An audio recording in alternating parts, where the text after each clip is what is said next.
이것까지 터지면 진짜 무서운 게 온다. 이것이 뭘까요? 수출입니다. 지금 대한민국은 내수가 영 시원치 않습니다.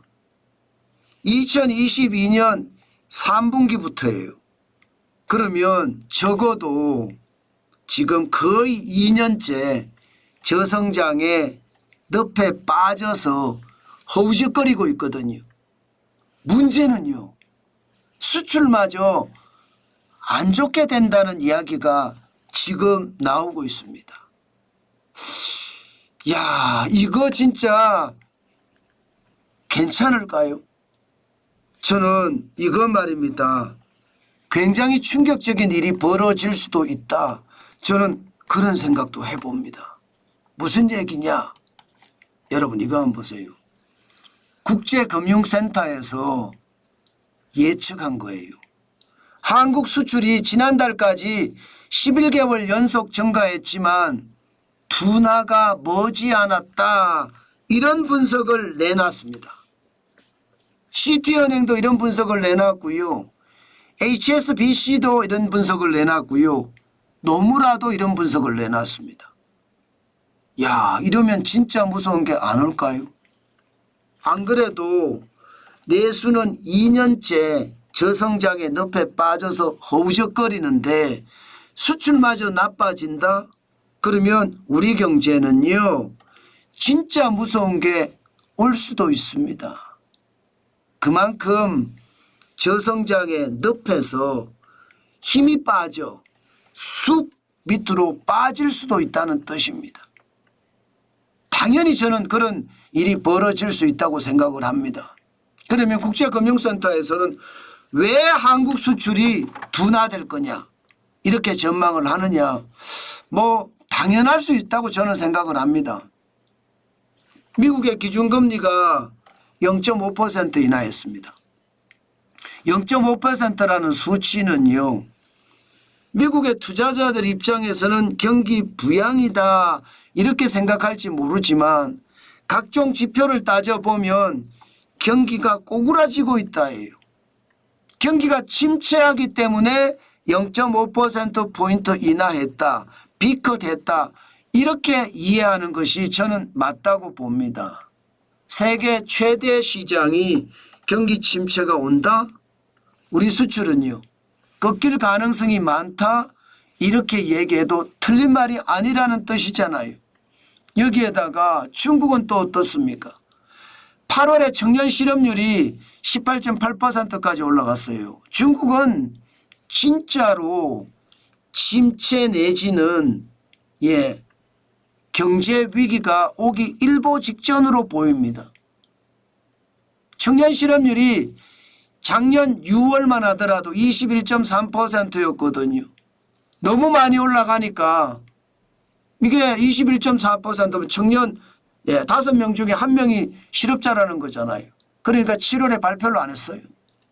그러면서 말입니다. 5개월 동안 아예 발표를 안 하다가 2023년 12월에 드디어 발표를 했는데 14.9%로 떨어뜨렸습니다. 통계 조작을 한 거죠. 학생이나 취업준비생을 제외한 실업률을 발표하기 시작을 했습니다. 그러면서 떨어지는 듯 했어요.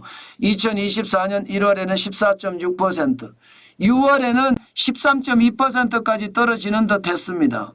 그러나 7월에 17.1%로 올라가고요. 8월에는 18.8%까지 올라갔다는 거예요. 그러면 중국 경제는 과거 통계하고 비교를 해보면 굉장히 많이 올라갔다는 뜻이에요.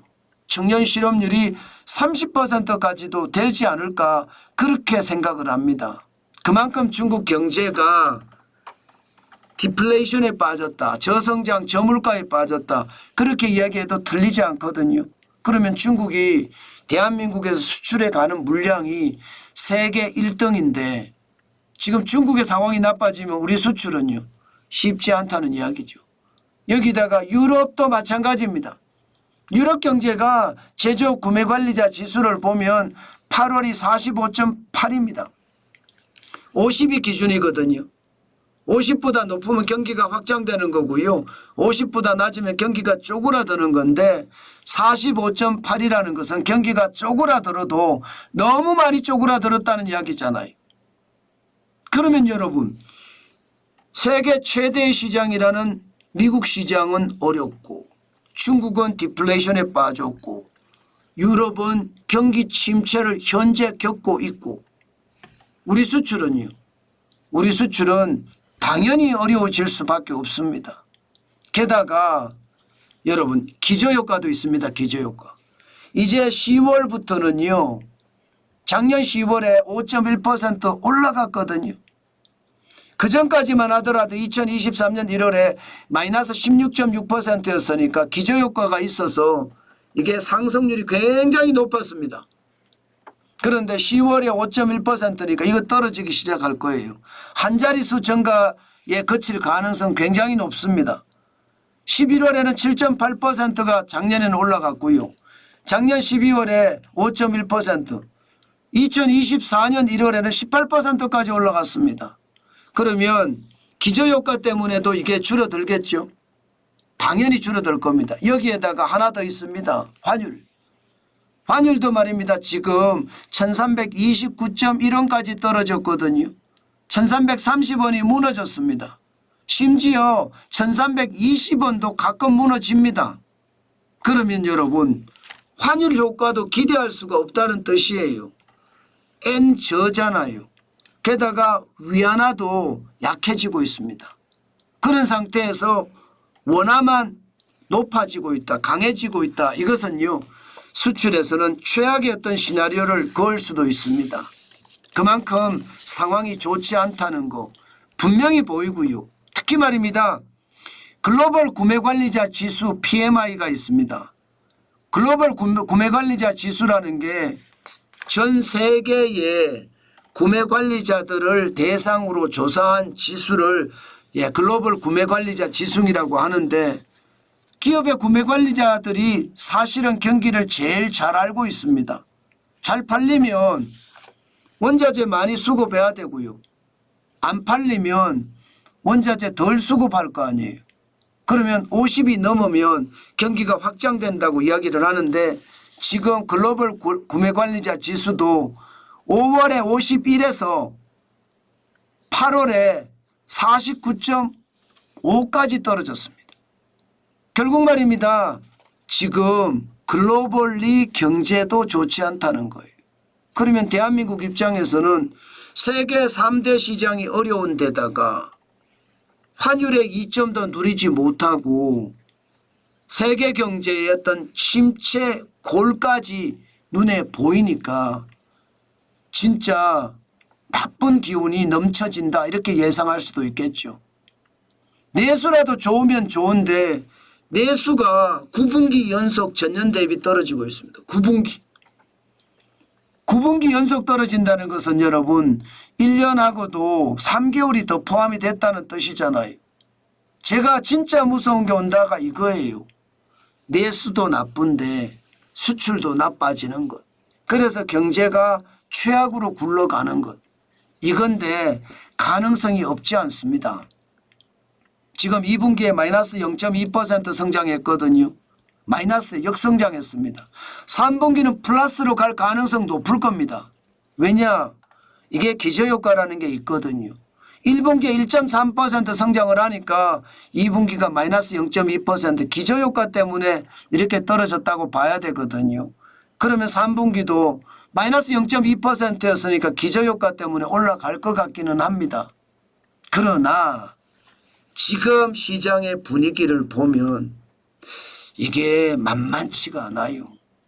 다행히 추석 명절을 지나면서 소비가 많이 일어났다 하는 이야기는 많이 들려옵니다.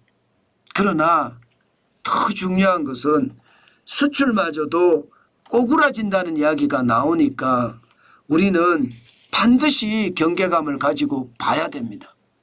제가 여러분들에게 공포감을 조성하기 위해서 진짜 무서운 게 온다 이렇게 표현한 것이 아니라 지금까지 정환진 TV에서 내수가 어려운데 수출이 버텨주고 있다. 이 말씀을 지속적으로 드려왔거든요. 그러면서 수출마저 무너지면 우리 경제 어떻게 될까? 생각하면 생각할수록 몸서리 쳐진다 하는 말씀을 드려왔습니다. 이것이 말입니다. 국제금융센터에서 지금 보고서를 냈다는 뜻이에요. 제가 여러분들에게 이야기한 것과 국제금융센터에서 이야기한 것이 지금 논리가 비슷하죠. 그만큼 말입니다. 지금 대한민국의 경제 상황은 그렇게 썩 좋지 않습니다. 때문에 정부가 내수를 살리기 위한 아주 공격적인 전략을 펴야 된다는 것도 제가 계속 말씀을 드렸는데 참 그런 게 안타까워요. 돈 푼다고 내수가 좋아지지 않거든요. 반짝 그때는 좋아지지만 길게 보면 결국 빚만 나라 부채만 늘어날 뿐이거든요. 지금처럼 이런 상황이 계속된다면 우리 경제도 예상보다 더 힘들어지지 않겠느냐. 저는 그 생각 진짜 많이 합니다. 여러분, 시장이 내수가 나쁜데 수출마저도 나쁠 기미가 지금 보인다는 것은요. 경제가 더 어려워질 가능성이 높다는 거예요. 안 그래도 저성장의 늪에 빠져서 허우적거리고 있는데 이제 곧 힘이 빠져서 바닥으로 가라앉을 수도 있다는 것. 이게 충격적인 겁니다. 반드시 머릿속에 염두에 두고 투자에 나서야 합니다. 아예 말입니다. 경기가 좋아진다 하는 방향으로 저는 투자에 나서면 큰 코 다친다고 생각을 합니다. 그만큼 상황이 결코 녹록지 않다. 그 말씀 강조합니다.